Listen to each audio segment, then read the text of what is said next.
오늘 이 와우리 교회 금요 집회에 오신 사랑하는 성도님들에게 하나님의 은혜와 축복이 함께 하시기를 주님의 이름으로 축원합니다. 아멘. 이 작은 교회에서 목회하다가 큰 교회 오니까 괜히 떨리네요. 여러분들 믿음이 필요할 때가 있습니다. 제가 두 아들이 둘 다 홈스쿨을 해요. 중학교 2학년, 3학년인데 여러분 성은 세 가지로 구분되는 거 아시죠? 남성, 여성, 그리고 중학생. 이 중학생은 외계인들이 말이 통하지 않습니다, 이게. 근데 저희 집에 외계인이 2명이 있습니다. 그 외계인 2명이 감찰하는 눈동자로 늘 목사를 주목하면서 목사가 잘못하면 목사가 그렇게 되느냐 이렇게 비난하기도 합니다. 근데 홈스쿨을 하고 있는데 굉장히 믿음이 필요하죠. 홈스쿨을 한다는 것은 두려움이 없어야지만 가능한 것입니다. 그래 하루는 아침에 일어나서 이렇게 제가 교회 출근하려고 하니까 우리 둘째 아들이 소파에 이렇게 탁 누워 있는 거예요. 잠을 자고 있는 거예요. 다른 애들 다 가방 메고 학교 가서 공부하고 하는데 우리 홈스쿨 1교시 과목이 뭐냐면 성경책 5장 읽고 요약 정리하는 건데요. 그것도 안 하고 이렇게 팬티만 입고 자고 있는 거예요. 제가 마음에 이렇게 분노가 확 이렇게 올라오셨습니다. 목사인데. 제가 한마디 하려고 딱 하니까 우리 아들이 저를 보면서 이렇게 말했습니다. 아버지, 저를 보니까 매우 불안하시죠? 아버지, 목사인데 하나님을 좀 믿으세요. 자기를 보지 말고 자기와 함께 하시는 하나님을 믿으라는 거예요. 할렐루야.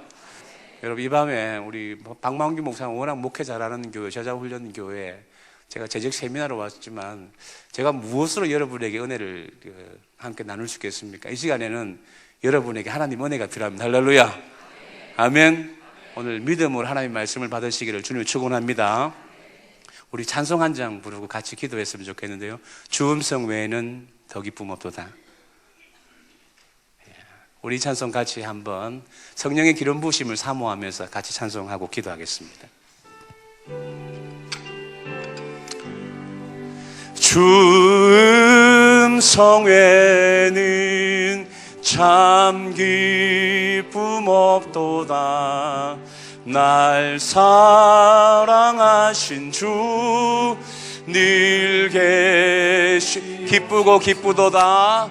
기쁘고 기쁘도다.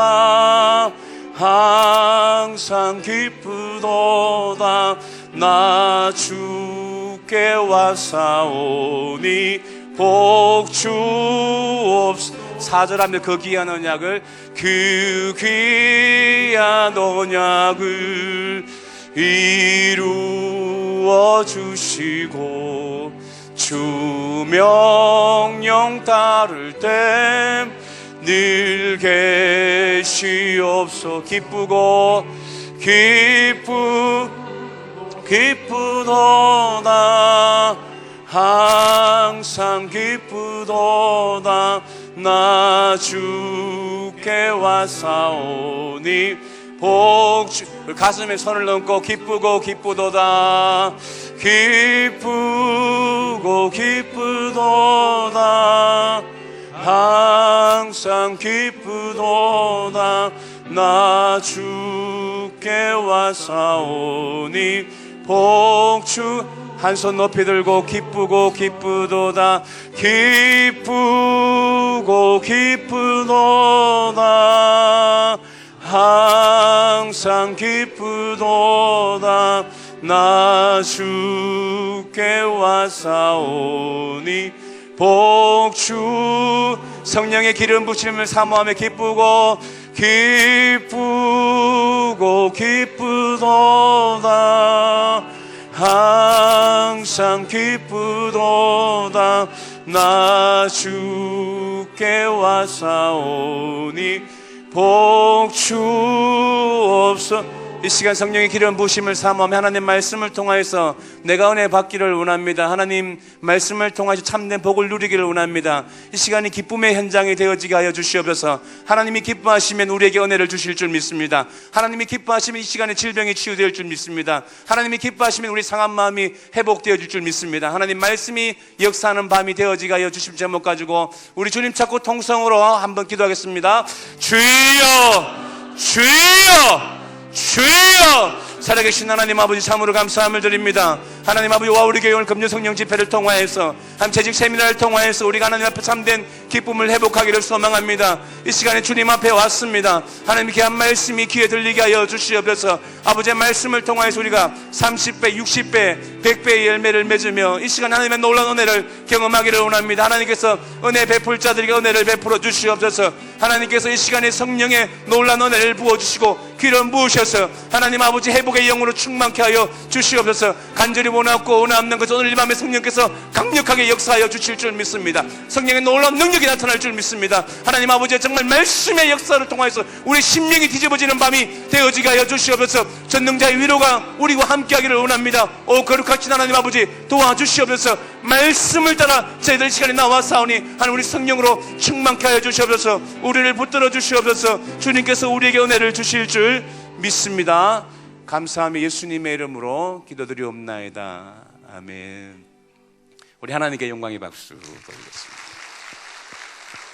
우리 좌우에 계신 분과 이렇게 한번 인사합니다. 행복한 사람이 행복한 세상을 만듭니다 라고 인사하겠습니다. 행복한 사람이 행복한 세상을 만듭니다. 이번에는 이렇게 인사하겠습니다. 행복한 재직이 행복한 교회를 만듭니다. 인사 시작. 행복한 재직이 행복한 교회를 만듭니다.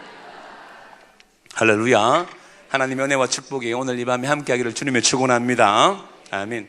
저는 오늘 이 재직 세미나를 통해서 여러분에게 한 가지만 강조하고 가고 싶습니다. 저는 오늘 말씀을 통하여서 재직의 영성에 대해서 여러분들과 함께 고민하고 오늘 이 밤에 우리가 주의 성령의 능력을 충만히 받을 수 있는 밤이 되기를 원합니다.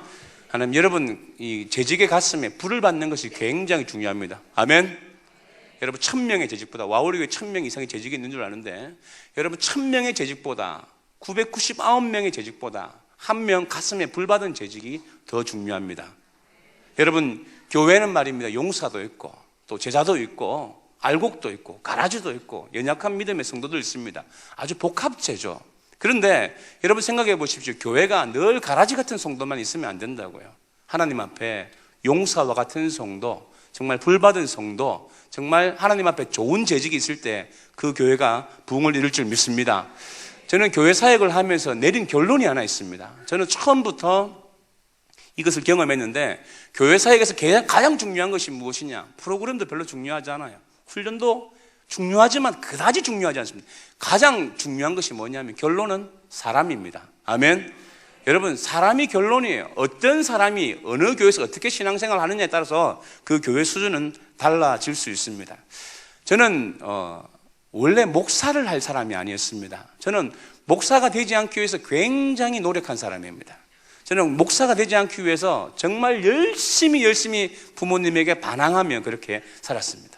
제가 어릴 적에 저희 어머님이 저와 전혀 한번 의논도 하지 않고 제가 뱃속에 있을 때 한번 전화도 하셨으면 좋은데 주님 앞에 선을 냈다는 거예요. 어릴 적부터 저희 어머님이 제 머리에 손을 얹고 기도하면 너는 목사가 돼서 목사. 제가 굉장히 스트레스가 많았습니다. 저희 집안에는 제가 4대째 예수를 믿고 있었기 때문에 우리 3대 목사가 많았습니다. 교회 집안에도 보니까 목사님이 있고 목사가 있더라고요. 여러분 이 조카의 눈에 봐도 어떤 분은 목사님으로 보이고 어떤 분은 목사로 보이는 거예요. 그래서 목사의 기준이 굉장히 높았습니다. 그래서 목사 안 하려고 굉장히 애를 많이 썼는데요.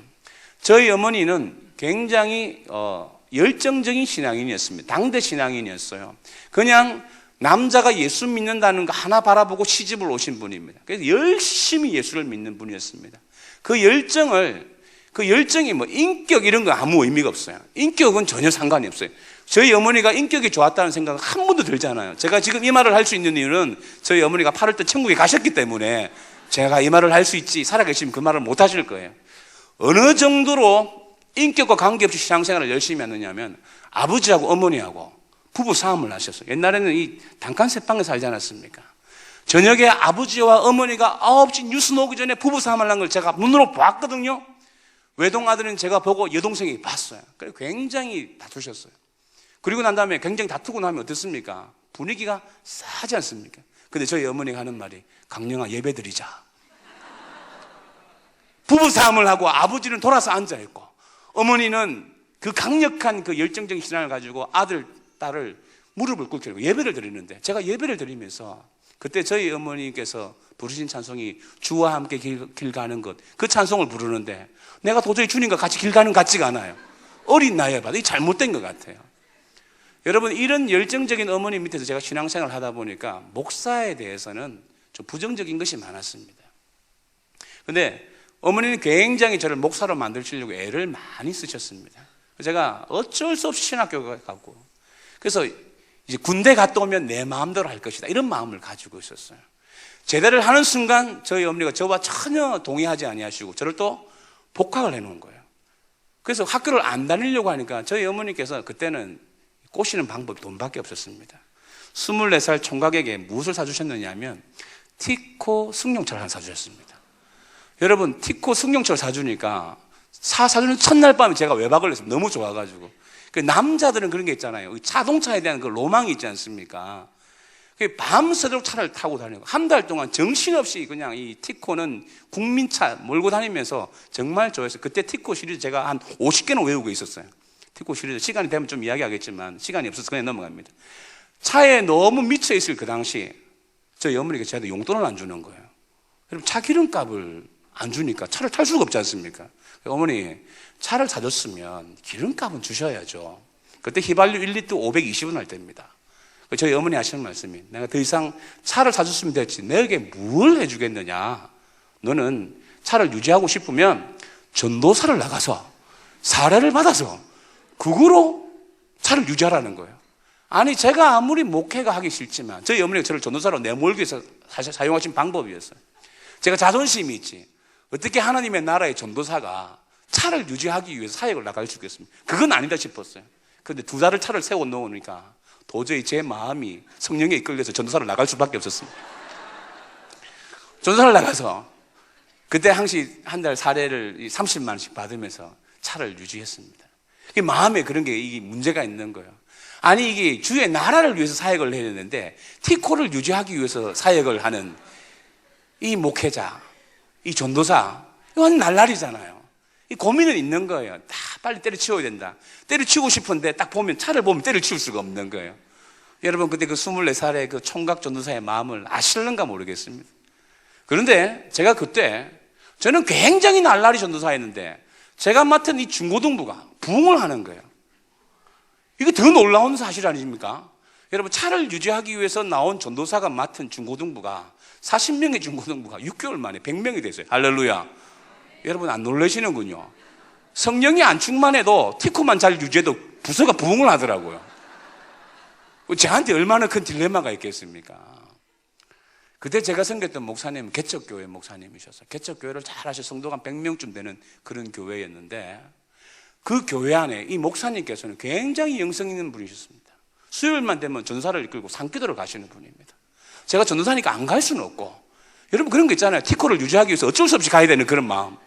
그래서 열심히 이제 그 부산 금정산에 가나안 순양가 거기 가서 기도를 했는데 첫 산기도에 올라가가지고 눈을 감을 수가 없어요. 너무 무서워가지고.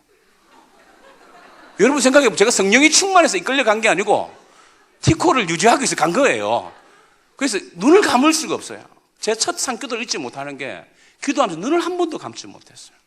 고민 가운데 티코 때문에 사역을 그만두지도 못하고 그렇게 있는데 부서가 부흥하는데 보니까 제가 잘해서 부흥하는 게 아니라 저와 함께한 이 선생들이 다 성령의 불 받은 사람이었어요. 할렐루야. 아멘. 그러면 제가 질문이 생긴 거예요. 도대체 이런 분들은 어떤 분이기에 이렇게 부흥을 시킬까? 이 개척교가 그 당시만 해도 개척교회가 안 된다는 그 시대에 어떻게 이 교회는 이렇게 부흥이 되고 뜨거울까? 근데 이 목사님이 그때 개혁청 목사님이셨어요. 우리 교단도 아니었어요. 굉장히 뜨거우신 분이었어요. 그래서 제가 물었습니다. 목사님, 어떻게 하면 사역을 잘할 수 있습니까?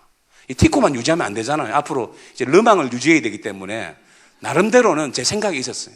능력 있는 전사가 돼야겠다. 그런데 그분이 하는 말이 산에 가서 기도하면서 소나무를 하나 뽑아야 된다는 겁니다. 제가 그래서 그 목사님 따라 제가 2년 동안 산기도를 다녔습니다. 그러면서 소나무를 이제 한번 뽑아볼 것이다. 여러분, 근데 이 목사님은 새벽 산기도를 갈 때 꼭 밤 10시에 출발해서 도착하면 11시에, 산에 올라가면 12시예요. 그럼 소나무가 잘 보이지 않습니다. 그 올라갈 때마다 내가 뽑아야 될 소나무 어떤 소나무일까 살펴봅니다. 여러분, 소나무가 굉장히 큽니다. 아무 소나무 붙들면 안 뽑힙니다. 요즘은 그런 목회자들도 없지만 제가 어느 날 보면서 6개월쯤 가다가 제가 뽑아야 될 소나무를 딱 발견했습니다. 제 팔뚝만한 소나무를 딱 발견해. 할렐루야, 오늘 저 나무 내가 뽑는다. 가서 소나무를 붙들었습니다. 주여 하고 잡아당기는데 이게 안 뽑혀요. 생각보다 한참 잡아당기는데 손에 송진만 묶고, 나중에는 소나무를 뽑은 게 아니라 제가 억지로 소나무를 부러뜨렸습니다.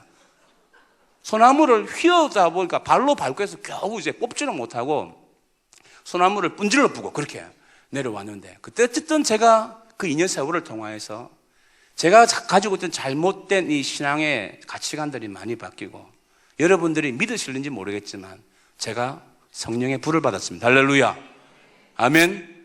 그러면서 제가 이 사역하는 모습이 많이 달라졌습니다. 사역에 대해서 굉장히 시각이 많이 바뀌었어요. 저는 똑똑한 사람도 아니었고요, 저는 백그라운드가 좋은 사람도 아니고 학벌이 좋은 사람도 아니었습니다. 그런데 사역을 하면 부흥을 하는 거예요. 저는 부산에서 사역을 할 때 수영로 교회 앞에 신부산 교회라는 교회가 있었습니다. 여러분, 수영로 교회가 100m밖에 안 되는데 거기서 70명 유년부를 맡아서 1년 만에 250명으로 부흥을 시켰습니다. 할렐루야. 남의 이야기라고 아멘도 안 하시고 네가 얼마나 잘하나 보자 이런 식으로 저를 쳐다보고 있는데, 여러분, 이건 뭐냐면 개척교회 조도사가 지금 와우리 교회 앞에서 사역하는 거 똑같은 거예요. 수영로 교회는 굉장히 큰 교회입니다. 그 당시 수영 일대에 있는 모든 초등학교 다 섬접하고 있는 그런 교회인데, 제가 거기 부임을 해가지고 그 교사 12명 중에 물론 가룟유다도 있었습니다. 이 가룟유다도 어떤 가룟유다냐, 주일 아침에 올 때마다 꼭 눈썹을 한쪽만 그리고 오는 여선생이 있었어요. 내가 그래서 이 별명을 가룟유다라고 불러줬는데, 하도 지각을 해서 제가 야단을 하도 많이 쳐놓으니까 그날 지각을 안 하는 날 보니까 눈에 한쪽 눈썹만 이렇게 그리고 이렇게 해요. 제가 설교할 때 돌아서서 한쪽 눈썹도 이렇게 그리고. 근데 제가 똑같았어요. 이분들 데리고 어떻게 수영로 교회 앞에 사역을 할 것인가? 방법은 하나밖에 없어요. 산교도 가가지고 소나무 뽑는 것밖에 없었습니다. 그분들 데리고, 이 아줌마 교사 12명을 데리고 양산에 있는 감림산 기도원이라고 있었습니다. 교회 가서 거기 가서 기도하는 거죠. 근데 기도하니까 부서가 부흥을 하더라고요. 근데 여선생님 한 분이, 40대 아줌마 한 분이 불을 받은 거예요. 불을 받아가지고 주일학교 애들을 전도하기 시작하는데, 이분은 혼자서 30명을 전도하셨어요. 여러분, 안 놀라시죠? 30명 숫자 굉장히 큰 숫자인데, 와우리 교회는 큰 교회니까 심장마비 아무래도 안 일으키는데 30명은 굉장히 큰 숫자입니다. 그래서 제가 보니까 이분이 30명을 가르치는 방법이 뭐냐 하면, 제일 먼저 앉혀놓고 애들 출석 부르는 거예요. 누구 출석 부르고 나면 공과 공부 시간 끝나는 거예요. 그리고 그분이 하는 게 뭐냐, 출석 부르고 난 다음에 기도 한번 하는 거예요. 근데 기도할 때 보면 어떻게 하냐면, 하나님 아버지, 우리 애들 누구를 이렇게 막 기도해요. 부산말로. 그거 있잖아요. 부산 사투리를 막 기도하는데 애들이 그 밑에서 열심히 기도할까요? 다 눈 뜨고 저 선생님이 이렇게 보고 있어요. 열심히 침 튀기면서 기도하는 선생님 밑에 아이들이 쳐다만 보고 있는, 공과 공부도 안 되는 반이에요. 근데 신기한 건 뭐냐면요, 그 반에 아이들이 계속 붙어 있더라는 거죠. 할렐루야, 아멘. 여러분, 무엇이냐 하면 하나님의 그 예수 그리스도의 생명의 능력이 그 교사에게 있었기 때문입니다. 아멘. 저는 부흥을 늘 경험했는데, 제 이름 쳐보면요, 아동부 전도의 강명을 뚫으러 책이 뜹니다. 우리 교단 책입니다. 제 공동 저자입니다. 부흥을 경험할 때 제가 딱 두 가지 결론을, 첫째는 절대적인 하나님의 은혜입니다. 할렐루야. 두 번째는 생명 걸고 사역했던 제 열심이 있었어요. 두 가지가 함께 어우러졌죠. 그러면서 또 하나 느낀 게 뭐냐면, 좋은 선생들, 좋은 집사님들, 좋은 성도들이 많았던 거예요. 아멘. 부흥의 현장에 그런 게 있었어요. 제가 오늘 여러분들과 오늘 이 시간을 통해서 제가 재직의 영성을 이야기하고 싶은데, 여러분, 영성이란 말은 원래 기독교에 없는 말입니다. 영성이란 말을 교회에서 잘 사용하지 않죠. 요즘은 영빨 어떻고 이런 말을 사용하게 하지만 영성이란 말은 자칫 없어요. 근데 영성의 결론이 뭐냐, 우리가 영성신학인데 영성의 결론이 뭐냐면, 따라합시다. 예수님 닮는 것이다. 아멘. 여러분, 누가 영성이 뭐냐 물어보면 내 안에 이 내면의 사람이 예수님을 닮아가는 거예요. 내 외적인 행동이 예수님을 닮아가는 게 영성입니다. 여러분, 제가 영성 있어 보입니까? 영성 없어 보입니까? 대답을 잘 하셔야 됩니다. 자, 김장로님, 제가 영성 있어 보입니까? 없어 보입니까? 있어 보입니까? 할렐루야. 불러 받아라. 여러분 이게 영성일까요? 물론 이것도 영성의 한 분야일 수 있어요. 어떤 분 허스키도 많이 하신 분이 허스키하게 기도 딱 하면 무언가 있는 것 같아요. 이것도 영성의 한 분야일 수 있지만 진정한 영성은 뭐냐면 신명기 6장 5절 말씀대로 우리가 하나님을 전인격적으로 사랑하는 것이 영성입니다. 너는 마음을 다하고 뜻을 다하고 힘을 다해 내 하나님 여호와를 사랑하라. 이게 영성이에요. 여러분 우리가 영성에 대한 이해를 잘 하셔야 돼요. 여러분 와우리 교회에 좋은 재직으로 이 교회를 섬길 때 여러분에게 이 영성이 예수님을 닮아야 됩니다. 아멘. 예수님 닮지 아니하면 안 돼요. 여러분 이럴 수 있어요. 내가 이 교회에서 재직이 되었다. 11조도 하고 봉사도 하고 세례도 받았고 제자훈련도 받았기 때문에 내가 영성이 되어서 내가 이 위치가 되니까 이제 이 교회 재직이 돼 이 교회를 섬기겠다. 이런 마음을 가지고 있으면 여러분들 다 무너집니다. 왜냐하면 한번 보세요. 우리의 본성은 타락한 본성입니다. 여러분 내 안에 선한 것이 있습니까? 저는 지금도 저를 봐도 제가 목사가 될 사람이 아니에요. 저를 보면요 제가 목사가 될 사람이 아니래도요 저는 금방 여기서 율동하시는 분을 보면서 하나님께 영광을 돌려야 되는데 풍선이 떨어질까 봐 얼마나 걱정하는지 모릅니다. 이게 목사의 영성이 이래 되겠습니까? 예? 저는 이 부목사님 치워주셔서 제가 지금 안전한 마음으로 설교를 하지만 마음속으로 내가 설교할 때 풍선이 떨어지면 어떡할까? 여러분 내 모습을 보면 목사가 될 만한 사람이 아니래도 우리 엄마가 사람을 잘못했겠어요. 여러분 마찬가지예요. 여러분들이 11조를 하고 뭐 교회 봉사를 한다고 해가지고 내가 재직을 잘할 수 있다. 그 착각을 버리셔야 됩니다. 우리는 원죄의 피가 흐른 사람입니다. 우리가 어렵다고 칭함을 받았을 뿐이지 우리에게는 이 원죄의 피가 흐르고 있기 때문에 늘 자범죄를 짓는 나약한 인간입니다. 할렐루야. 아멘. 이걸 인정할 수 있어야 돼요. 사도 바울이 처음에 사역할 때 나는 목사다. 고린도 교회를 향해서 그렇게 외쳤습니다. 근데 그가 마지막에 로마 차지상 감옥 속에서 고백할 때는 나는 죄인 중에 개수다. 할렐루야. 여러분 자신의 모습을 발견한 거예요. 저는 오늘도 차를 타고 오면서 차가 막히는 거예요.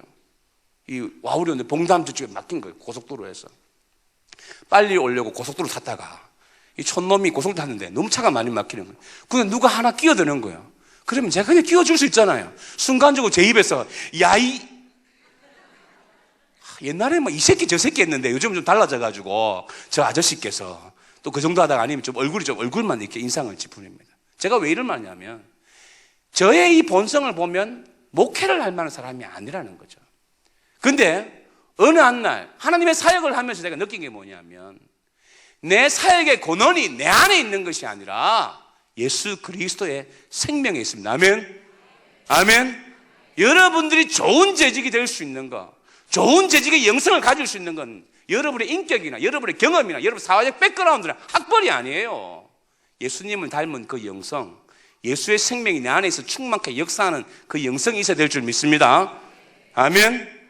저는 우리 이 와우리 교회가 좋은 영성을 가진 재직들에 의해서 올바르게 반석이 우뚝 세워지길 원합니다. 예수의 생명이 없는 자, 예수의 능력이 없는 자 교회 다닐 수 있어요. 교회도 종교생활 하듯이 다닐 수 있단 말입니다. 자기 열심은 다닐 수가 있어요. 근데 그건 다 한계가 있어요. 여러분 이 재직 세미나가 4주 동안 하면서 유명하신 목사님, 저를 비롯해서 세 분의 목사님이 다 유명하시죠. 이런 목사님들이 오셔서 여러분들에게 메시지를 전하면서 은혜를 끼치고 어떻게 보면 뽕주사 놓는 것 같잖아요. 마약 한 방 일어나가지고 1, 2월달 그냥 가다가 열심히 해야지 하고 식당 봉사 들어갔는데 식당에서 막 이렇게 싸워가지고 혈기 충만해가지고 3월달 되면 안 한다 때려치우고 도망가고 그래가 또 6월달쯤 되면 교사 부흥회 가가지고 또 은혜 받고 여름 성경학교 봉사 갔는데 또 해가지고 또 열받아가지고 나는 교회 떠난다 이래가지고 부목사 신방 안 온다 열받고 막 이 연말 또 가고. 여러분 세미나가 뭐 여러분들에게 뽕 주사 주는 그런 데입니까? 한번 생각해 보세요. 여러분 우리의 신앙이라는 게 그런 게 아니란 말입니다. 신앙은 예수님 닮아야 될 줄 믿습니다. 그래서 신앙이라는 게 생활신앙, 인격신앙 되어져야 되는 것입니다. 여러분 타락한 본성으로 잘 섬길 수가 없어요. 우리의 마음이 아침 조석으로 다른데요. 그렇잖아요. 예배 때 은혜를 받았는데 내가 가장 미워하는 김집사를 식당에서 만나서 예배 때 받은 은혜를 다 쏟아요. 예배 때 정말 오늘 말씀 은혜 받고 돌아가서 주차장에서 누가 사이드키를 올려놓고 차를 앞에 세워놓은 거예요. 그러니까 집사가 인격이 없는 날 주차장에서 은혜를 다 쏟아요. 그게 우리의 모습일 수 있다는 것입니다. 여러분, 우리가 올바른 좋은 재직이 되기 위해서는 이 영성의 문제를 해결해야 됩니다. 여러분, 예수님 닮으시기를 주님 축원합니다. 아멘. 그럼 이 영성이 뭐냐 생각을 좀 해봐야 돼요. 영성은 좀 따라하세요. 영성은 큰 집이라고 교만해가지고 따라하지도 않고 말이야. 우리 작은 집은 잘 따라합니다. 영성은 예수님과 친밀감이다. 여러분에게 묻고 싶습니다. 왜 장로를 하시고, 왜 권사를 하시고, 왜 집사님을 하시고, 왜 주일학교 교사를 하십니까? 나는 교회 오래 다녔기 때문에, 직분을 임명해 줬기 때문에 그런 마음을 하십니까? 한국 교회가 왜 문제가 되었느냐 하면, 장로님, 그냥 이 와우리 교회는 그런 교회인들이 없다고 생각을 해요. 장로님 되기까지만 신앙생활을 했기 때문입니다. 장로 되기까지만 신앙생활을 하고 장로 되고 난 다음에는 대접받으려고 했기 때문에 한국 교회가 문제가 많은 거예요. 한국 교회 권사님들 권사 되기까지는 열심히 했는데 권사 되고 난 다음에는 이렇게 대우받으려고 했기 때문에 한국 교회 문제가 많습니다. 이 문제 많은 곳에 다 보면 그들의 인생 가운데 예수님과의 친밀성이 없어요. 여러분, 예수님과의 친밀성은 굉장히 중요합니다. 예수님과 친밀성의 첫 번째가 뭐냐면 예수님이 나를 부르셨다는 거예요. 이 부르심을 기억하며 사는 것입니다. 저는 부교육자를 면접할 때 물어봅니다. 당신이 유년부 사역을 한번 해보세요 라고 물으면 이 부교육자가 뭐라면 자기는 유년부의 은사가 없대요. 자기는 유년부의 은사가 없고 중고등부의 은사가 있대요. 여러분, 사역자들을 면접을 해보면 10명 중에 9이 그래요. 자기는 뭐에 비전이 있다, 뭐에 비전이 있다는 거예요. 여러분들 그럴 거예요. 나는 주일학교 교사로는 그 비전이 없고, 나는 중고등부 교사, 나는 전도대 교사, 이런 거, 새가족부. 내 마음에 비전이 있단 말입니다. 그런데 잘 생각해 보십시오. 친밀감에서 예수님의 부르심에 이 영성이 왜 중요하냐? 예수님이 베드로를 부를 때 뭐라고 불렀습니까? 내 양을 치라고 말씀하시기 전에 뭐라고 물으셨죠? 내가 나를 사랑하느냐? 할렐루야. 예수님께서 여러분들을 제주도로 부를 때 제일 먼저 하시는 말씀이 뭐냐면 내가 나를 사랑하느냐. 이 부르심이 먼저인 거예요. 여러분, 이것을 생각한다 그러면 내가 주님께서 나에게 주일학교를 맡기면 어떻고, 중고등부를 맡기면 어떻고, 새가족부를 맡기면 어떻고, 주차장을 맡기면 어떻고, 식당을 맡기면 어떻습니까? 그 대상 이전에 뭐가 있습니까? 주님의 부르심이 있다는 거예요. 여러분의 11조를 잘해서 하나님께서 여러분에게 서리집사를 준 게 아니에요. 그것을 뛰어넘어서 하나님의 귀한 예수 그리스도의 피 묻은 십자가의 은혜를 통해서 우리를 구원했기 때문에 여러분을 부르셨습니다. 아멘. 아멘. 오늘 주님이 여러분에게 처음 묻는 게 뭐냐면, 재직으로서 여러분이 주님을 닮으려고 하면 그 부르심 앞에 순종할 수 있어야 되는 거예요. 여러분, 부르심이 없이 대상에 집중하게 되면 그 대상은 우상이 될 수 있습니다. 나는 오로지 중고등부 사역이다. 나는 중고등부 사역을 해야 된다. 이것이 먼저 앞서게 되면 부르심이 없기 때문에 내가 하는 이 중고등부 사역은 우상이 될 수 있는 거예요. 나는 교회에서 이때까지 새가족부를 했기 때문에 새가족부 교사가 되어야 된다. 그것보다 더 중요한 게 무엇입니까? 나를 부르신 하나님이 우선입니다. 아멘. 그것이 없으면 우리의 모든 것이 우상이 될 수 있어요. 하나님과의 관계는 없는데 내가 교회 안에서 일을 찾아 움직이기 때문에 내가 하는 모든 일들은 우상인 거예요. 왜? 하나님보다 앞서기 때문입니다. 여러분, 예수님을 닮은 친밀한 영성 첫 번째가 무엇이냐 하면 부르심이에요. 부르심. 내 체면 때문에 교회를 하는 것이 아니라 주님의 부르심. 내가 나를 사랑하느냐? 십자가에서 피 흘려서 여러분을 구원하신 주님께서 내가 나를 사랑하느냐? 그것을 묻고 있습니다. 여러분, 이것이 바로 주님이 왕 대신 주제권을 인정하는 거예요. 할렐루야. 여러분, 현대 교인들의 문제점이 뭔지 아십니까? 구원자 예수 그리스도 다 인정합니다. 내가 이 예수님을 믿으면 천국 가게 해준다는 그 예수님은 다 인정하는데 내 삶의 주제이신 주인이신 예수 그리스도 인정하지 않아요. 여러분, 예수 그리스도를 주인으로 인정하십니까? 아멘. 여러분의 의사결정권을 예수님 앞에 맡기십니까? 아멘. 존 웨슬레의 말처럼 지갑이 회개하지 않으면 참된 회개가 없다고 했어요. 지난주 추수감사주일이 했는데 여러분, 지갑이 진정 회개했습니까? 내 지갑의 주인이 누구냐는 거예요. 내 자녀 양육의 이 권한이 누구에게 있냐는 거예요. 하나님 뜻대로 다 할 수 있는 11조 감사금 다 할 수 있는데 아이는 내 마음대로 키워야 돼. 그건 주재권을 하나님 앞에 드린 게 아니에요. 부르심을 인정하는 게 아니에요. 여러분, 재직으로서 예수님을 닮으려고 하면, 영성이 생기려고 하면 내 모든 삶의 전인격적인 부분에서 예수 그리스도를 주라고 인정하시기를 주님 축원합니다. 아멘. 그러면 이 부르심에 있는 영성이 내가 있느냐 없느냐, 무엇으로 알 수 있느냐? 따라합시다. 예배의 영성으로 알 수 있다. 여러분, 재직 딱 보면, 오늘도 제가 앉은 자리 보면 있지 않습니까? 도선생이 딱 어느 집에 물건 훔치러 가보면 제일 먼저 뭐부터 보는지 압니까? 신발부터 봐요. 저쪽에 이제 신발 정리가 잘 안 돼가지고 저렇게 하면 안 돼요. 이 될 집과 안 될 집을 알아요. 저도 이 베들레헴 교회 부임하고 난 다음에 보니까 뭐 교인도 별로 안 많은데 띄엄띄엄 앉아 있어요. 그래서 제가 신발 정리 이쪽 앉지 말고 이쪽 앉으면 두 줄에 다 앉으라고. 요즘은 이제 세 줄까지 이래 앉습니다. 여러분 보면 예배를 드릴 때도 보면 내가 어떤 자리에 앉아 있느냐, 이거 굉장히 중요합니다. 여러분, 주께 가까이. 할렐루야. 아멘. 멀리 계신 분은 주님 멀리서 사랑하는 거고, 가까이 계신 분은 주님 가까이 사랑합니다. 아멘. 주님께서 더블로 복을 주실 줄 믿습니다. 앞에 계신 분은 셋째 줄까지만. 여러분, 예배의 영성이 왜 중요하냐? 자, 여러분 예배 때 보면 한 8가지 습관적인 병이 있어요. 첫 번째가 뭐냐면 주보 탐닉증. 교회 와서 주보만 오타만 고치시는 분이 있어요. 그러다가 헌금 명단에 자신의 이름 없으면 전도 교육자 찾아가고 막 따지시는 분이 있어요. 이번에 주보 탐닉증을 가지신 분들의 공통점이 뭐냐면 설교에 대한 이해를 잘 못해서 그래요. 여러분, 목사님이 설교를 잘 못하시든가 내가 잘 못 알아듣든가 힘드니까 주보만 보고 있는 거예요. 그 다음에 보면 습관성 찬송 추월증이 있어요. 찬송을 부르다 나도 모르게 막 앞질러 가시는 분들이, 그런 분들이 있어요. 또 이런 거 있죠. 예배 지각증. 뭐 이거는 예배 시간을 11시에 들어도 5분 지각하고, 뭐 12시에 들어도 5분 지각하고. 또 네 번째는 습관성 졸음증. 여러분, 설교자가 제일 힘든 게 뭔지 압니까? 설교하시기 전에 주무시는 거는 어쩔 수 없는 거예요. 그는 성령이 와도 어떻게 할 수 있는 게 아니에요. 그리고 또 뭡니까? 습관성 안면 철판증이 있는데 저희 교회에 많습니다. 성가대 연습하지 않고 성가대 가운 입고 성가대 올라간 사람이 있어요. 안면 깔고 그냥 하는 거예요. 또 이런 분 있죠. 그러니까 습관성 만사 삐딱증. 뭐 보면 안내위원도 마음에 안 들고 교육자도 마음에 안 들고 모든 게 마음에 안 드는 사람이, 식당 메뉴도 마음에 안 들고. 또 이런 거 있습니다. 습관성 축도 기피증. 목사님이 축도하려고 도망가는 사람이 있어요. 1년 내에. 저는 그래서 축도할 때 눈 뜨고 축도하면 누가 도망가는가 본다고.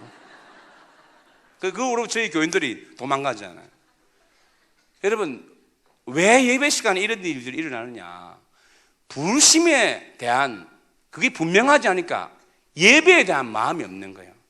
여러분, 부르심이 확실한 사람은 예배의 영성이 있습니다. 아멘. 공예배의 영성이 없으면 예수님을 닮을 수가 없어요. 재직이 되어서 교회를 섬길 때 제일 중요한 게 뭐냐 하면 공예배의 영성입니다. 여러분, 어쨌든 예배는 본교에서 드리시기를 주님 축원합니다. 아멘.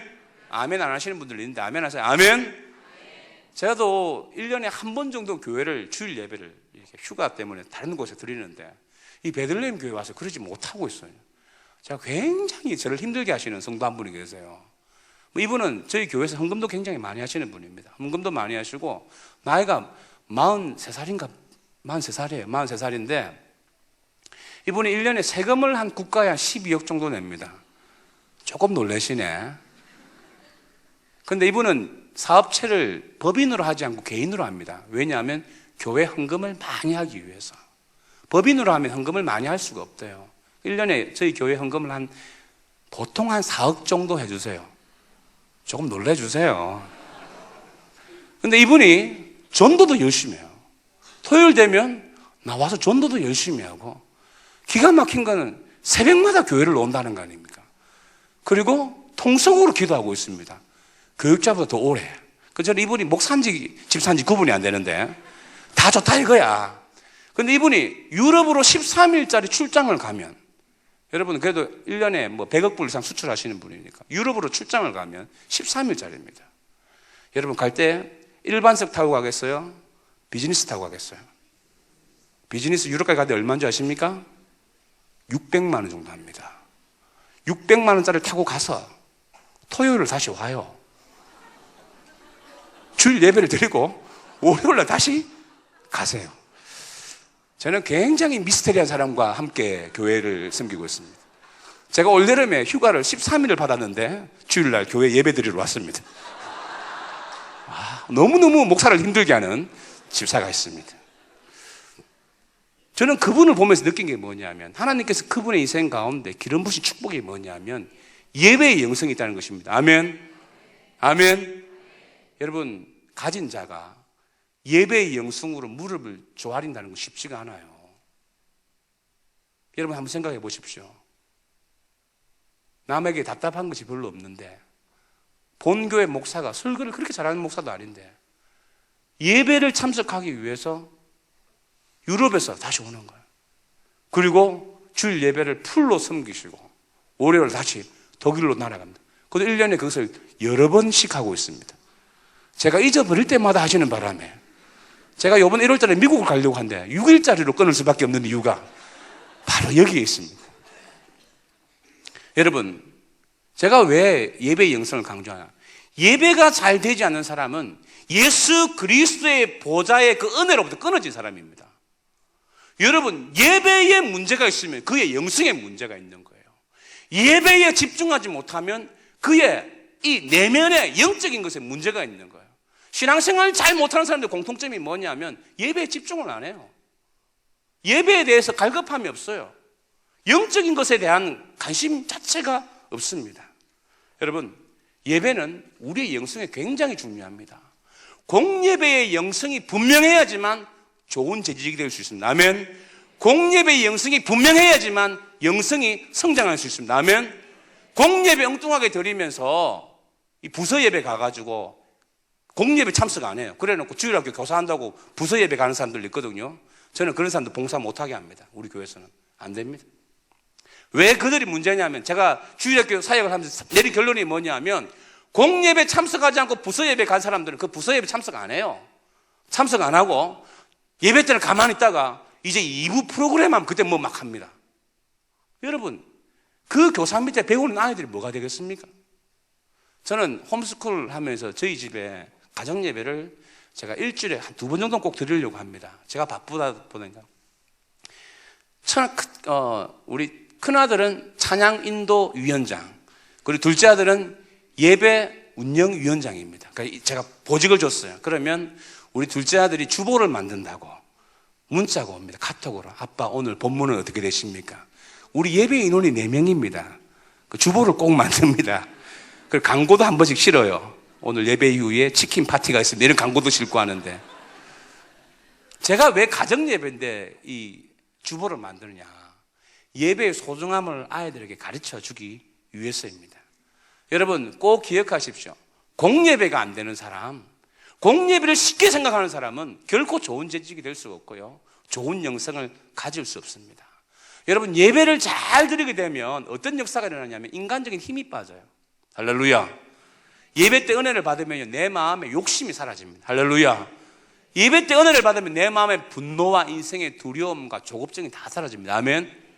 예배를 잘 드린 사람은 보면요, 인간적으로 모든 힘이 빠지는 거예요. 여러분, 모든 운동을 잘하면, 운동 잘하려면 기본 자세에서 뭐 빼랍니까? 힘 빼라 그러잖아요. 인생이 여러분 좋은 날 보기를 원합니까? 그러면 여러분 인생이 여러분이 가지고 있는 힘을 빼야 될 줄 믿습니다. 언제 빠지느냐? 나는 안 빠져요. 우리의 본성이 타락한 본성이기 때문에. 무엇을 통해서? 예배를 통해서. 여러분, 공예배 꼭 참석하시기 바랍니다. 공예배에 기쁨이 없다 그러면 내 영성에 문제가 많아. 여러분, 그럼 금식하며 기도해야 돼요. 공예배를 통해서 나에게 은혜가 주어지지 않는다 그러면 내가 문제이든지 와우리 교회가 문제든지 이 강단의 문제, 셋 중에 한 가지는 문제예요. 그 문제를 발견했으면 금식하며 기도해야 됩니다. 여러분, 이 공예배의 영성인 사람은요, 기도가 있습니다. 제가 오늘 누구한테 지명해 물어볼까요? 기도 제목이 무엇입니까? 물어보았을 때, 예, 그냥 다 잘 되는 것입니다. 이렇게 대답하는 사람들은 기도 안 하는 사람들입니다. 공예배의 영성인 사람은 기도 제목이 분명해요. 그래서 그 기도 제목을 붙들고 기도합니다. 여러분, 공예배에 영성이 있는 사람은 11조 생활이 분명합니다. 여러분, 물질을 내가 섬기는 것이 아니고 누구를 섬기는 건가? 하나님을 섬기는 것입니다. 할렐루야. 여러분, 예수님을 닮고 싶은 영성을 가지고 싶습니까? 공예배에 목숨을 거시기를 주님의 축원합니다. 예배의 영성 없이는 안 되는 거예요. 예배의 영성 없이는. 그러면서 제가 이 영성 가운데 이제 친밀감과 부르심과 예배의 영성을 이야기했는데 그 다음에 영성이 있습니다. 여러분, 일하는 영성이 있습니다. 요한복음 5장 17절 말씀에 보면 예수께서 그들에게 이르시되 내 아버지께서 이제까지 일하시니 나도 일한다 하시며. 할렐루야. 예수님께서 뭐라 말했습니까? 제자들에게 내 아버지께서 이제까지 하나님도 일하신 거예요. 나도 일한다는 것입니다. 여러분, 저는 교회 안에서 아주 이렇게 교양적으로 이렇게 럭셔리하게 신앙생활 하는 사람 별로 안 좋아합니다. 그런 분들은 교회 재직이 되면 안 됩니다. 교회 중직이 되면 안 됩니다. 교회 하면 할렐루야 이렇게 하고 찬송 부를 때 막 화면을 잘 비치려고 45도로 손 들고 이렇게 손 들고 찬양하면 뭐에 삶의 변화가 없는데, 예? 그러신 분들이 있어요. 여러분, 영성이 있는 사람은요, 오늘 하나님도 뭐라 말했냐면 하나님도 일하시고 누구도 일한다, 나도 일한다는 거예요. 예수님께서 당신이 하는 그 사역들 여러분 천사들에게 맡겼습니까? 예수님은 하나님의 아들입니다. 만왕의 왕이십니다. 능력을 가지고 있습니다. 그런데 그분께서 땀 흘리는 영성으로 하나님의 일들을 감당하셨습니다. 사도 바울이 어떻게 전도했습니까? 수많은 시간을 기도하며 열정적으로 자신의 땀을 다 흘려가며 사역을 했습니다. 여러분, 재직이 되고 나면 하나님께서 여러분에게 이 귀한 직분을 맡긴 줄 알고 여러분 땀 흘리는 영성이 있기를 주님 축원합니다. 예수님께서 천사에게 안 맡겼대도요, 당신이 직접 땀 흘리시면서 그 사역을 감당하셨습니다. 어느 정도로? 그의 육신이 피곤할 정도로. 저는 큰 교회 부목을 할 때 우리 새가족부 담당하는 권사님이 계셨어요. 이분은 굉장히 우아하신 분입니다. 그분의 자산이 너무 많아서 제가 사역을 대구 촌구석에 살 때가 있었습니다. 대구에 있는 세무사가 세금 계산을 할 수가 없어서 서울에 있는 세무사를 불러서 세금 계산을 하시는 분이었습니다. 굉장히 부자죠. 그러면서 그 대형교회에서 새가족부 부장 권사님으로 꽤 오랫동안 하셨습니다. 근데 그분은 한 번도 식당에 가서 이 손에 물을 묻혀본 적이 없으신 분이었습니다.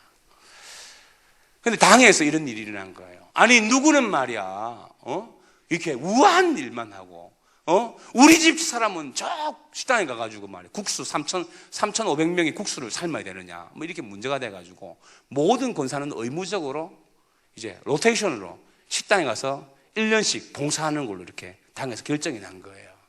그런데 이 우한 권사님이 또 시의원이었습니다. 그런데 차례가 되어서 식당에 갈 때가 된 거예요. 권사님이 저에게, 목사님, 저는 도저히 제 은사하고 안 맞다는 겁니다. 자기는 이렇게 새가족들을 양육하고 훈련하고 이런 걸 해야지 식당에 가서 이 국수를 삶는다는 것은 도저히 이해할 수가 없다는 것입니다.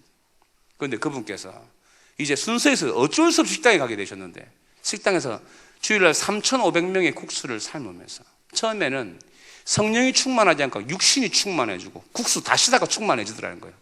너무 열받더라는 거예요. 내 평생에 국수를 먹느냐, 이렇게 막 분노 어린 이야기를 하는 것을 제가 볼 수 있었는데, 근데 6개월쯤 하고 난 다음에 그분의 얼굴이 달라졌어요. 그분이 땀을 흘리면서 교인들을 섬길 때 하나님 주신 남다른 은혜를 경험한 거예요. 아멘. 사람을 보는 눈이 달라진 거예요.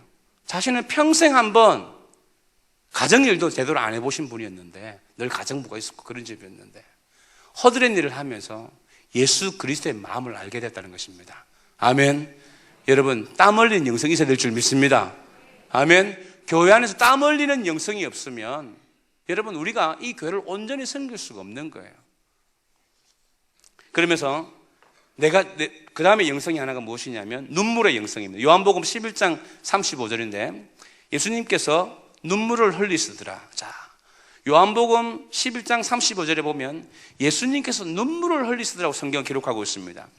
이 시대에 교회의 문제점이 뭐냐? 강단과 여러분 재직과 우리 모든 사역의 문제가 뭐냐면 눈물이 없다는 거예요. 자, 여러분, 예수님이 여러분들을 위해서 살찌고 피 흘려 돌아가셨습니다. 그 예수 그리스도 십자가를 생각하면서 언제 눈물을 한번 흘려보셨습니까? 여러분, 눈물 흘리며 기도한 적이 얼마나 돼요? 한번 생각해 보십시오. 내가 얼마나 큰 은혜를 받은 사람이었습니까? 이 타락한 본성을 보면 도저히 예수 믿을 수 없는 사람인데 하나님의 은혜로 구원을 받았습니다. 십자가의 그 은혜로 구원을 받았습니다. 그 은혜를 안다 그러면 이 와우리 교회 정탑의 십자가, 네온의 십자가만 바라봐도 구원의 감격과 눈물이 있어야 될 줄 믿습니다. 여러분, 이 눈물이 잊혀진다 그러면 정말 여러분 회개하면서 금식해야 돼요. 예레미야는 늘 울었습니다. 그 민족을 보면서 울었다고요. 예수님도 울었습니다. 예루살렘을 바라보면서. 여러분, 이 와우리 땅을 바라보면서, 이 수원을 바라보면서, 사성을 바라보면서, 이 민족과 열방을 바라보면서 내가 구원받은 백성이라 그러면 이 눈물의 영성이 있어야 될 줄 믿습니다. 아들을 아끼지 않고 내어주던 그 하나님의 사랑, 그 사랑의 감격한 눈물, 여러분, 그 눈물이 있는 사람은 맡겨진 이 직분을 잘 감당합니다. 여러분, 눈물이 부흥의 진정한 기초입니다. 할렐루야. 평양 대부흥 운동이 왜 다시 일어나지 않느냐? 현대 교회 그리스도인들 가운데 눈물의 기도를 한 사람이 많이 없어요. 우는 사람이 별로 없어요. 여러분, 눈물이 있어야지만 사람이 살 수 있습니다. 내가 그만큼 이 감정이 주님 앞에 집중되어 있지 않다는 것입니다. 눈물은요, 심리학적으로 보면 치유의 의미가 있다고 그랬어요. 눈물을 흘리는 것 자체만. 여러분, 복음 앞에, 십자가 앞에 눈물을 흘려보셨습니까? 예수 그리스도의 깊은 영성이 있는 사람은요, 십자가 앞에 눈시울이 붉어질 수밖에 없습니다. 저 십자가에 주님이 돌아가셨는데, 그 은혜로 내가 구원을 받았는데, 하나님이 나에게 이렇게 귀한 직분을 주셨는데, 이 직분 내가 감사함으로 잘 감당해야지. 여러분, 눈물의 영성이 없으신 분은 금식하십시오. 아멘. 눈물의 영성이 없으신 분은 회개하십시오. 기도의 첫 번째가 감사하고 두 번째가 회개입니다. 우리가 회개하지 않는 삶을 살기 때문에 눈물의 영성이 없는 거예요. 우리는 의인인 줄 착각하며 살아갑니다. 여러분, 우리는 굉장히 죄인입니다. 우리 날 때부터 죄인입니다. 저는 아이 둘 키우면서 내가 죄인이라는 사실을 매일매일 느낍니다. 우리 둘째 아들 5살 때 할머니 집에 보냈습니다. 할머니 집에 보냈더니 할머니가 얼마나 잘해줍니까? 그래서 방학이 되어 끝마치고 이제 집에 와야 되는데, 유치원 방학이 끝마치고 집에 와야 되는데, 우리 둘째 아들이 집에 안 온다는 거예요. 그래서 할머니가 왜 안 가려고 하니까 우리 둘째 아들이 눈물을 흘리면서 이렇게 자기 할머니에게 말했어요. 아빠가 술 먹고 때려요. 여러분, 그때 제가 목사였습니다. 이거 굉장히 심각한 문제잖아요. 여러분, 우리 둘째 아들이 눈물을 흘리면서 자기 엄마, 할머니에게 아빠가 술 먹고 때려요. 여러분, 우리 어머니가 굉장히 놀랐답니다. 어떻게 아이가 저렇게 눈물을 흘리면서 거짓말을 할 수 있을까? 사람은 그런 존재입니다. 여러분, 우리는 그렇게 제약된 존재예요. 근데 우리의 재성을 바라보면서 우리의 의로 구원받을 수 없다는 것을 안다 그러면 예수 그리스도 십자가를 붙드는 눈물의 영성이 있어야 될 줄 믿습니다. 여러분을 믿으면 안 돼요. 여러분 자신을 믿지 마십시오. 내가 아침에 먹었던 마음이 저녁에 다른데요. 오늘 교회 들어왔던 마음이 나갈 때 다른데요. 어떻게 믿을 수 있어요? 그리고 재직이 가져야 될 또 다른 영성이 뭐냐면 식탁의 영성입니다. 시간상 좀 짧게 이야기한다면 식탁의 영성이라는 게 뭐냐면, 여러분 재직으로 교회를 섬길 때 여러분 1대1로 섬길 수 있는 은혜가 있기를 원합니다. 제가 주일학교 교사들 중에 제일 싫어하는 프로그램이 뭐냐면 반별 단합대예요. 반별 단합대는 선생님과 군중의 모임이잖아요. 저는 1대1로 애들과 관계를 가지라는 거예요. 여러분, 왜 식탁의 영성이 필요하냐 그러냐면, 예수님의 섬김의 영성 가운데 예수님이 그 당시 몸 파는 창녀들과 세리들과 함께 식사를 하셨어요. 유대인의 문화를 보면 자신의 수준에 맞는 사람과 함께 밥을 먹는 거예요. 그러면 예수님이 세리들과 창녀들과 밥을 먹었다면 자신의 가지고 있는 인격을 거기다 맞추셨다는 것입니다. 여러분, 교회 안에 보면 알곡만 있으면 얼마나 좋겠습니까? 교회 안에는 가라지도 있습니다. 아멘 안 하시네. 교회 안에 가라지도 있습니다. 아멘. 이거 믿으셔야 돼요. 이거를 모르면 교회 다니면 굉장히 섭섭한 게 많아요. 여러분, 가라지가 있는데 마지막 날까지 주님께서 가라지 뽑으라 했습니까? 마지막 날까지 두라고 그랬습니까? 예수님이 왜 두라고 했을까요? 그 이유는 잘 모르겠어요. 여러 가지 학설이 있지만 중요한 건 교회 안에 뭐가 있다고요? 가라지가 있다고요. 여러분 교회 안에 다 알고만 있다고 생각하기 때문에 여러분 재직으로 섬기면서 상처받고 섭섭한 일이 많은 거예요. 교회에는 가라지도 있습니다. 저는 새가족 교육할 때 늘 하는 말이 우리 베들레헴 교회에 나쁜 사람들 굉장히 많습니다라고 제가 이야기를 해줍니다. 이 사실 꼭 귀담아 들으시기 바랍니다. 지금은 여러분들 새가족이니까 웃으면서 할렐루야 이러지만 조금 친해지고 나면 굉장히 사람들이 늑대로 돌변할 수 있다고 조심하라고 제가 그 이야기를 꼭 해줍니다. 교회 안에 가라지가 있습니다. 그런데 그 가라지를 바꿀 수 있는 영성이 뭐냐면 식탁의 영성입니다. 여러분 가라지 같은 성도들 어떤 위로를 한다고 해서 문제가 해결되어지지 않습니다. 날라라 같은 신앙인들 여러분 아무리 위로해 보십시오. 해결되어지느냐? 해결되어지잖아요. 제가 주일학교 사역 하면서 교육자들이 늘 강조하는 게 있어요. 식탁의 영성은 이 말씀의 위력과 비슷하다고 제가 꼭 이야기를 합니다. 여러분 우리 주님께서는 십자가에 매달리시기 전날 밤에 최후의 만찬을 하셨습니다.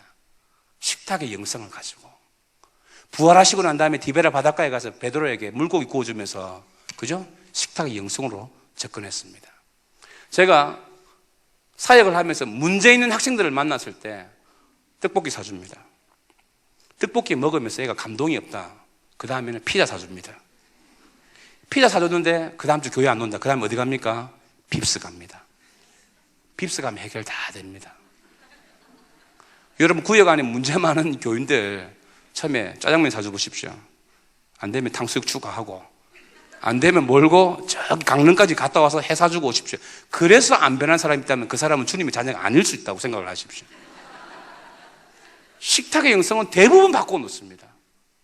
저는 부서 사역을 하면서 아이들 떡볶이, 피자, 짜장면, 계단 다 밟아갑니다. 그 빕스가 안 되는 아이들 없더라고요. 저는 빕스를 예수님 다음으로 믿고 있습니다. 저희 교회도 그러신 분이 있어요. 목사가 밥 먹자 그러면 칼국수 사주는데 교인들을 섬길 때 보면 굉장히 비싼 패밀리 레스토랑 가서 식사를 사줘요.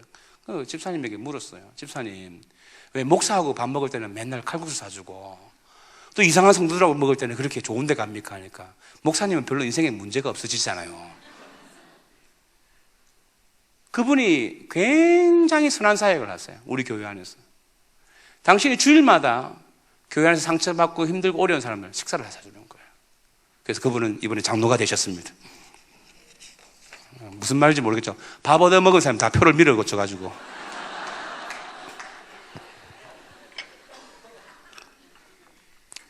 그 다음 제가 이제 두 가지만 더 강조하겠는데 그 다음에 전투적 영성입니다. 여러분 마태복음 11장 12절에 보면 세례 요한 때부터 지금까지 천국은 침노를 당하나니 침노하는 자는 빼앗느니라. 할렐루야. 침노하는 영성이 있어야 돼요. 천국은 침노하는 자의 것이라고 말했습니다. 여러분 재직으로 교회를 섬길 때 중직으로 교회를 섬길 때 제일 중요한 게 뭐냐면 이 전투적인 영성이 좀 있어야 됩니다. 여러분 영적인 세계를 안다 그러면 기도할 수밖에 없어요. 할렐루야. 보이는 세계만 보고 살면 안 돼요. 여러분 보이는 세계가 많을까요? 보이지 않는 세계가 많을까요? 보이지 않는 세계가 더 많죠. 엑스레이 강선 눈에 보입니까? 안 보이잖아요. 그래도 믿죠?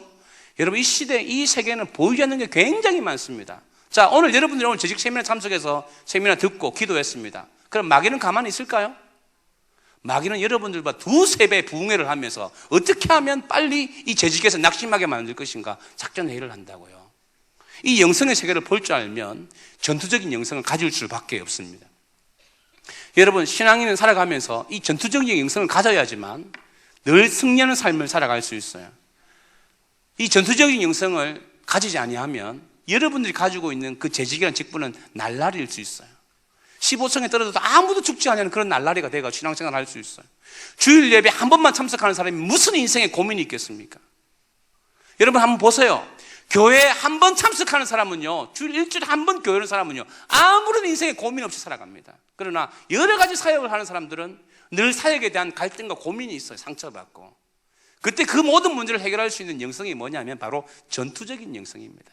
여러분 천국은 침노하는 자의 것입니다. 할렐루야. 아멘. 오늘 목사님이 이 와우리 교회 빚이 많다고 조금 엄살을 부리시는데 저희 교회에 비하면 세 발의 피입니다. 여러분들 교인이란 많죠. 저는 여러분들 교회의 빚 한 40%를 가지고 있습니다. 저희 교회가. 저희 교회도 굉장히 빚이 많은 교회입니다. 제가 부임하고 난 다음에 교회 부동산 매각하는 것이 제 기도 제목이었습니다. 아침에 일어나서 주님 부동산 매각되게 해주십시오. 1년 동안 기도 제목이 그거였어요. 제가 어느 한날 기도하면서 하나님, 아니 제보고 뭘 교회 일을 하라는 겁니까 말라는 겁니까? 매일 부동산 문제로 뛰어다니니까 팔릴 것 같은데도 안 팔리고 계약이 안 되고 매달마다 수천만 원의 이자는 은행에 보내면서 이 부동산만 좀 매각되어줘도 굉장히 감사할 것 같은데, 근데 그때 주님이 저에게 이렇게 말씀하셨어요. 야, 너 베들레헴 교회 부임해가지고 빚 갚으러 왔냐? 하나님 사역을, 나의 사역을 하러 왔느냐? 오늘 빨리 네가 결단을 해라. 아, 주님, 제가 땅끝까지 복음 전하고 이 지역에서 관계 전도로 하나님의 나라를 확장하기 위해서 이 교회에 왔습니다. 그럼 그걸 하라. 여러분, 1년 딱 됐을 때요. 부임하고 1년 됐을 때 제가 결단을 했습니다. 그러면 우리가 선교사가, 파송 선교사가 2명이 있습니다. 파송 선교사 매달 파송 선교비를 보내주는 게 만만치 않은 금액입니다. 제가 결단을 했습니다. 당회원들 모아놓고 이번에 파송 선교사 1명 더 보냅니다. 우리 당회원들 심장마비 걸릴만 눈은 절 쳐다보는 거예요. 그리고 제1호 선교사가 있는 파푸아뉴기니의 교회를 건축해 줍니다. 건축 비용 1억 6천. 여러분, 와우리 교회는 큰 교회는 1억 6천에 별로 안 놀라지만 저희 교회는 굉장히 큰 돈이었습니다. 제가 이걸 두고 결단하고 우리 교인들을 설득하고 함께 기도했습니다. 그러면서 6천만 원만 여러분 헌금해 주시면 1억은 제가 사택을 담보로 해서 대출을 해서 건축하도록 하겠습니다. 그리고 제 3호 선교사, GMS 선교사 파송합니다. 지지난주에 파송했습니다. 이 모든 것을 다 결정하고 난 다음에 헌금도 하고 파푸아뉴기니에 돈도 보내주고 이제 또 1억 보내줘야 돼요. 어디서 놀지 잘 모르겠어요. 뭐 그냥 이 남들 보면 제보고 배짱이 좋다 그러는데 저는 이걸 믿음이라고 그렇게 해석을 합니다. 침노하는 영성이라고 생각합니다. 할렐루야. 그러면서 제가 이런 말을 했습니다. 선교사를 파송할 때 여러분, 부채 많은 거로 너무 걱정하지 마십시오. 부채는 짊어지니까 무겁지, 짊어지고 뒤로 누워보십시오. 얼마나 가벼운지. 주님 오실 때까지 우리가 이자만 갚으면서 견디다 보면 주님이 오시면 그게 다 해결해 주십니다. 할렐루야. 여러분 뭐 빚 다 갚하고 여러분 나눠 가지실 거예요? 교회 본질을 분명히 아셔야 돼요. 교회는 빚 갚는 곳이 아니에요. 필요해서 건축할 수 있어요. 여러분, 그러나 제가 그때 하나님이 저에게 하신 말씀이, 너는 평생을 빚을 갚다가 나에게 왔다고 말할 것이냐, 영원 살리는 사역하고 왔다고 나에게 말할 것이냐, 택하라는 겁니다. 그 결정하고 난 다음에 저희 교회에 제주도 부동산도 매각되어지고, 할렐루야, 수원에 있는 인계동에 있는 것도 매각되어졌습니다. 아멘. 아멘 좀 크게 해주세요. 자랑하고 싶은데 박 목사님 배 아파할까 봐. 여러분, 물론 여러분 계속 기도해 주셔야 됩니다. 제가 12월 15일 날 잔금을 받아야 되는데 그때까지 긴장하고 있어요.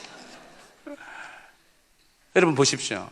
저희 교회 상황으로서는 2억이란 돈은 부채를 갚아야지 선교할 게 아니란 말입니다.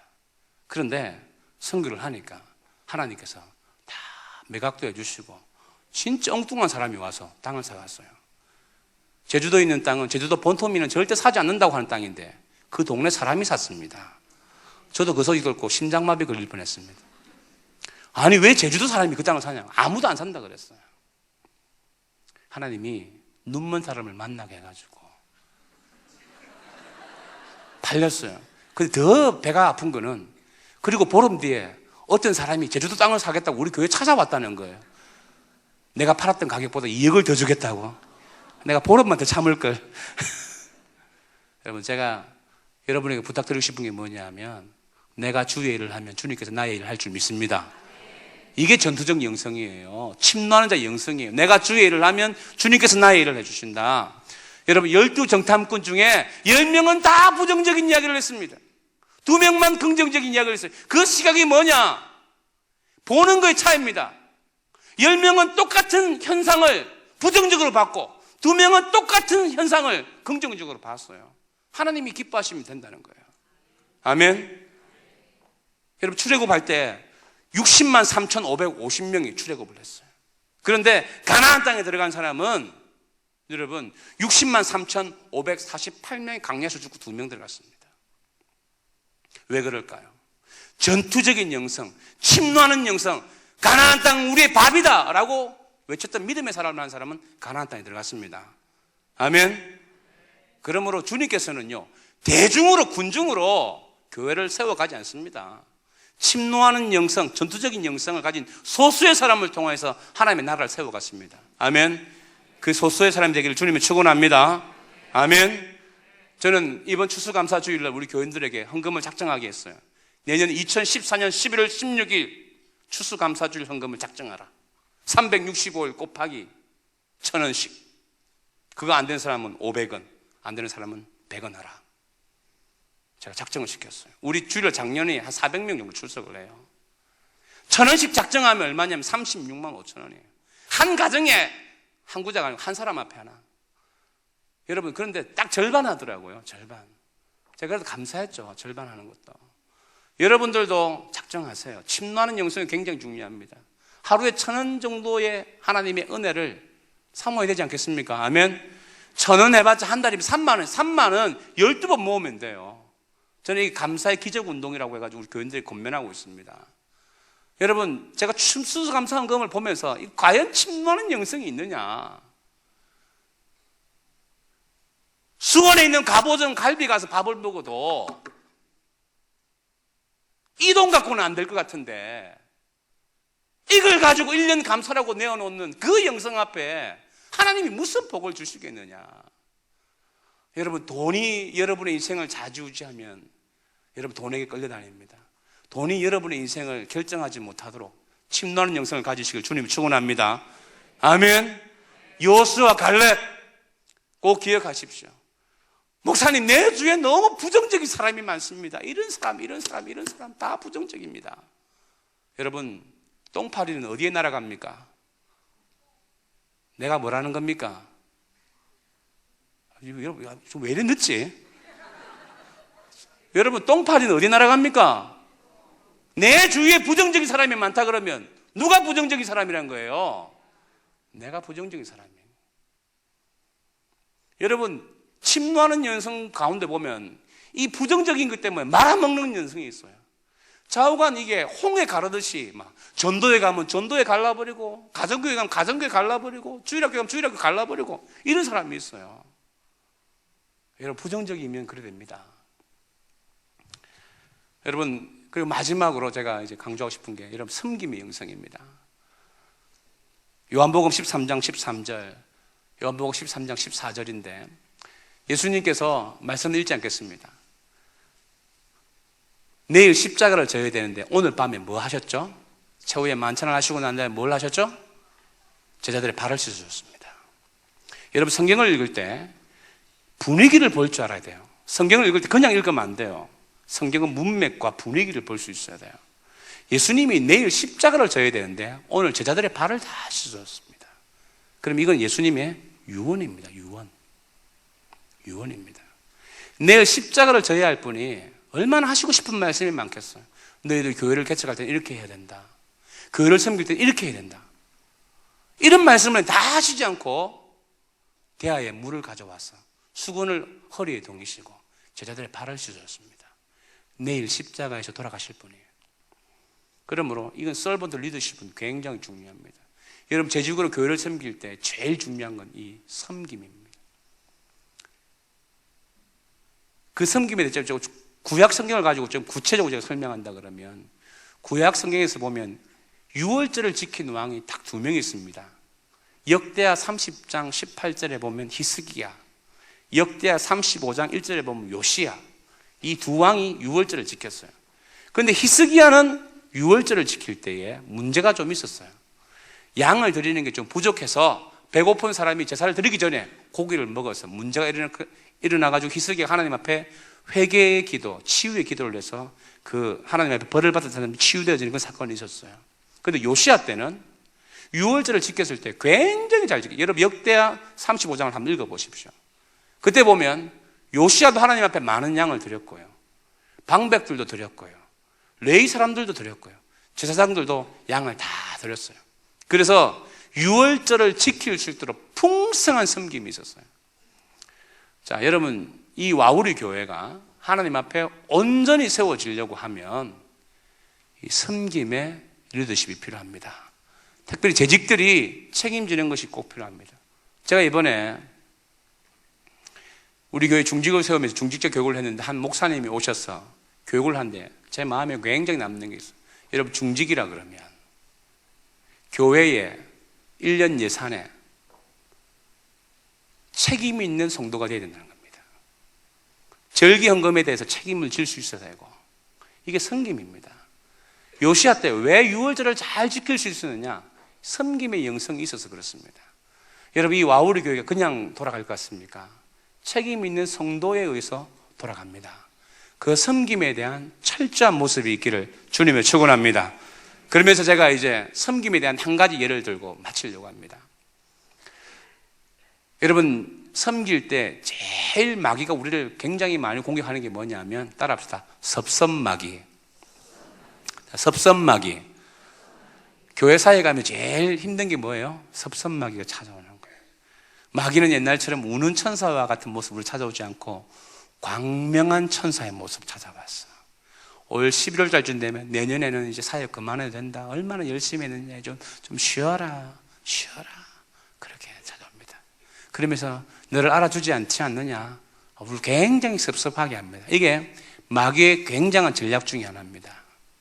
그런 한번 교회 안에는 알곡만 있는 것이 아니고 무엇도 됐습니까? 가라지도 있습니다. 자, 여러분 한번 생각해 보십시오. 나와 살을 맞대고 함께 사는 남편과 아내가 내 마음에 정말 딱 든다. 하나도 안 틀리고 100% 내 마음에 든다. 손 들어보세요. 그러신 분 제가 세계 일주 보내드리겠습니다. 없죠? 내가 살찌져서 놓은 내 자녀가 내 마음에 쏙 든다. 손 들어보세요. 없죠? 나를 낳아주신 부모님이 내 마음에 100% 든다. 손 들어보세요. 나와 피를 나눈 형제가 내 마음에 100% 든다. 손 들어보세요. 없죠? 맞죠? 그죠? 그런데 우리는 교회에 와서 김 집사님이 내 마음에 100%쏙 들기를 원하는 거예요. 박 권사님이 내 마음에 100%쏙 들기를 원하는 거예요. 어느 부목사님이, 교구 목사님이 내 마음에 100%쏙 들기를 원하는 거예요. 100% 마음에 안 들면 뭐가 찾아와요? 섭섭한 거예요. 섭섭한 거예요. 그래서 섬김이 안 되는 거예요. 여러분 보세요. 살을 맞대고 자는 배우자도 내 마음에 안 드는데, 여러분 김 집사님이 내 마음에 쏙 들지 않는 것은 정상적인 일입니다. 할렐루야. 자, 좌우에 계신 분과 이렇게 인사합니다. 당신은 내 마음에 들지 않아도 제가 이해할 수 있습니다. 괜찮습니다. 아멘. 자, 그런데 내한테 피 한 방울 섞이지 않고, 그죠? 내하고 전혀 관계없는 김 집사가 오늘 나에게 커피를 한 잔 사줬어. 1층 카페에서. 그러면 그것은 무슨 사건입니까? 굉장한 사건입니다. 여러분, 그 사건을 어떻게 해석해야 되느냐? 천사가, 하나님이 나에게 천사를 보내주셔서 오늘 나의 커피를 대접하겠다. 할렐루야. 내하고 피 한 방울 안 섞인 사람이 오늘 커피를 사줬잖아요. 그런데 우리가 왜 교회 안에서 섬김의 리더십에서 잘 못하느냐, 섭섭함이 많으냐 하면, 그 커피 한 잔 사주는 걸 너무 당연하게 생각하거든요. 커피 한 잔 사주는 걸 굉장히 당연하게 생각합니다. 근데 여러분에게 커피를 한 잔 사주시는 분은 여러분 전혀 상관이 없는 사람들입니다. 그 사람이 사주는 커피에 대해서 여러분 굉장히 감사한 마음을 가지십시오. 천사를 보내주신 겁니다. 아멘. 그러면 대접하는 사람들도요, 섭섭하지 않고요, 대접받는 사람도 섭섭하지 않습니다. 왜 우리가 이 섬김의 영성이 부족하냐면 당연하게 생각하기 때문입니다. 여러분, 남편도 내 마음에 안 드는데 김 집사가 내 마음에 들 거라고는 절대 생각하지 마십시오. 그 집사가 나에게 잘 못해주는 것은 당연한 일입니다. 할렐루야. 아멘. 저 집사가 나에게 잘 못해주는 건 당연한 거예요. 아멘. 그래야지만 교회가 건강해질 수 있는 거예요. 왜 여러분 성도들에게 기대가 많습니까? 가정에서도 그런 기대를 하지 아니하면서, 그래서 교회 와서 문제를 일으키는 거예요. 누구 때문에 섭섭하다, 상처받았다. 예수님께서 베드로의 발을 씻어 주었습니다. 여러분들도 여러분의 가정교회 동역자들의 발을 씻어 주십시오. 와우리 교회 성도들의 발을 씻어 주십시오. 교육자의 발을 좀 씻어 주십시오. 교육자들의 마음을 좀 따뜻하게 해 주십시오. 아멘. 성도들의 마음을 좀 따뜻하게 해 주십시오. 아멘. 그러면 우리 주님께서 여러분을 통하여서 하나님의 나라에 큰 축복들을 주실 줄 믿습니다. 아멘. 우리 시간 같이 찬송하고 한번 기도하겠습니다.